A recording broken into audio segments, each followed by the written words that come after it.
Welcome to our YouTube channel invest money. Mutual funds के अंदर friends हमें एक ऐसा ऑप्शन मिलता है SWP का, जिसके अंदर हम एक फिक्स मंथली इनकम स्टार्ट कर सकते हैं। टाटा का एक ऐसा ही फंड है जो दोस्तों काफी पॉपुलर फंड है और जिसके अंदर लमसम अगर आप 5 लाख रुपए का निवेश करते हैं तो यहाँ से आप 5,000 रुपए की एक फिक्स इनकम स्टार्ट कर सकते हैं और 5 लाख रुपए की जो वैल्यू होगी वो भी करीब 4 करोड़ 14 लाख रुपए तक हो जाएगी। क्योंकि म्यूचुअल फंड्स के अंदर हमें ये बेनिफिट मिलता है कि यहाँ पर हमारे पैसे पर जो रिटर्न है वो कंपाउंड होता है। इससे SWP ऑप्शन में अगर हम अपने पैसे को निवेश करते हैं तो यहाँ से हमें एक प्रॉफिट काफ़ी अच्छा मिल जाता है। और हमेशा हमें एक ऐसे फंडों का चुनाव करना चाहिए म्यूचुअल फंड्स के अंदर जिन फंडों ने बेंचमार्क से ज़्यादा रिटर्न दिया है, यानी कि इनका जो पैसा है वो जिस फंड के अंदर निवेश किया गया है उस फंड से ज़्यादा रिटर्न अगर म्यूचुअल फंड प्लान ने दिया है तो ओवरऑल फंड काफ़ी अच्छा माना जाता है। जो फंड टाटा का हम लेकर आए हैं वो ऐसा ही फंड है जिसने बेंचमार्क से ज़्यादा तो रिटर्न दिया ही है। साथ के साथ यहाँ पर पोर्टफोलियो में ऐसे स्टॉक शामिल हैं जिनमें ग्रोथ आपको काफ़ी अच्छी मिल सकती है। दोस्तों ये फंड है Tata mid cap growth fund direct plan growth.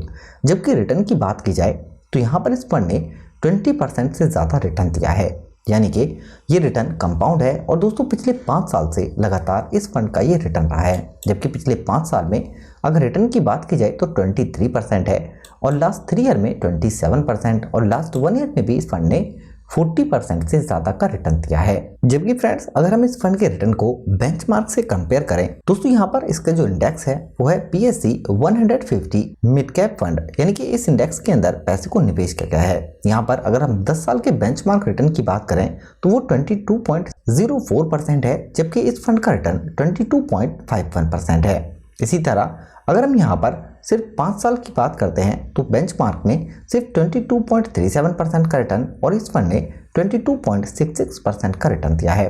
3 साल में अपने बेंचमार्क से थोड़ा रिटर्न कम है, लेकिन अगर हम 1 साल की बात करें तो बेंचमार्क से ज़्यादा रिटर्न है। और दोस्तों अगर हम इस साल यानी 2023 की भी बात कर लें तो इस फंड ने अपने बेंचमार्क से 1.5% ज़्यादा रिटर्न दिया है, यानी कि इस फंड में हमें जो ग्रोथ है वो आने वाले टाइम में भी काफ़ी अच्छी मिल सकती है। लेकिन अगर आप 5 लाख रुपए का निवेश करते हैं और SWP ऑप्शन सेलेक्ट करके इसमें 0.70% से लेकर 1% का अमाउंट आप सिलेक्ट करते हैं मंथली इनकम के लिए, यानी कि 5,000 रुपये, और आपको इस फंड में रिटर्न मिल जाता है 20% का। और यहाँ पर दोस्तों अगर आप 7 साल के लिए इस प्लान में इस SWP ऑप्शन में पैसे को निवेश करेंगे तो 5,000 रुपये मंथली इनकम के हिसाब से आपको 4,20,000 रुपये की कुल इनकम हो जाएगी और फाइनल वैल्यू 5 लाख रुपये की 9,47,000 रुपये तक बढ़ जाएगी। जबकि 14 साल के अंदर यहाँ पर 5,000 रुपये मंथली के हिसाब से आपको 8,40,000 रुपये की कुल इनकम होगी और 5 लाख रुपये की वैल्यू 25,52,000 रुपये तक बढ़ जाएगी। जबकि 21 साल की अगर बात की जाए तो यहाँ पर 5,000 रुपये मंथली के हिसाब से आप 12,60,000 रुपये का कुल पे आउट ले चुके होंगे और 5 लाख रुपये की वैल्यू 83 लाख रुपये तक बढ़ चुकी होगी। और 30 साल तक अगर आप इस SWP ऑप्शन में पैसे को इन्वेस्ट करके रखते हैं तो 5,000 रुपये मंथली के हिसाब से आपको 18 लाख रुपए का कुल विड्रॉल अमाउंट मिल जाएगा और 5 लाख रुपए की फाइनल वैल्यू 4 करोड़ 14 लाख रुपए तक हो जाएगी।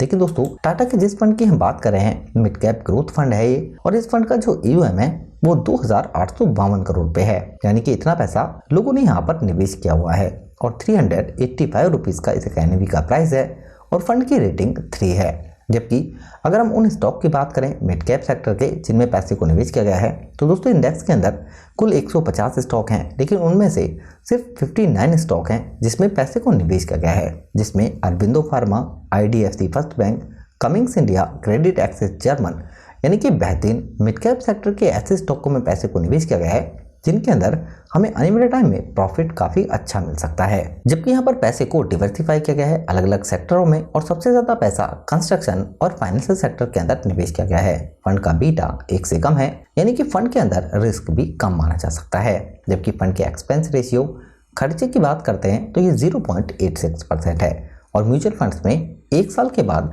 अगर 1 लाख रुपए से ज़्यादा प्रॉफिट होता है तो 10% का LTCG टैक्स देना होता है। सतीश चंद्र मिश्रा इस फंड को मैनेज कर रहे हैं। फंड हाउस काफ़ी पुराना है, टाटा AMC 1,40,000 करोड़ रुपए से ज़्यादा का AUM है।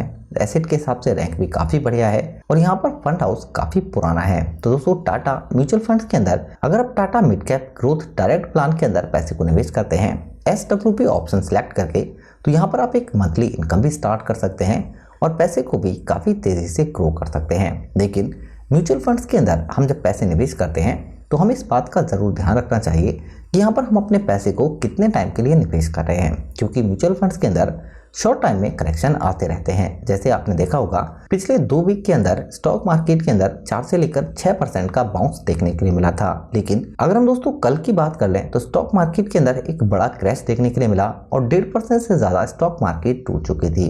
यही वजह है कि म्यूचुअल फंड्स में हम जब भी निवेश करते हैं तो हमारा जो टारगेट है वो कम से कम 7 से लेकर 10 साल का होना चाहिए। इससे क्या है कि हमारे जो पैसे हैं उस पर रिस्क कम हो जाता है, क्योंकि शॉर्ट टाइम में स्टॉक मार्केट के अंदर करेक्शन आते रहते हैं, लेकिन लॉन्ग टाइम की अगर बात की जाए तो यहाँ पर हमें ग्रोथ काफ़ी अच्छी मिल सकती है। वीडियो से रिलेटेड कोई क्वेश्चन होता है तो आप ज़रूर बताइए। फ्रेंड्स के साथ वीडियो को ज़रूर शेयर कीजिए और चैनल को ज़रूर सब्सक्राइब कर लें। Thank you for watching.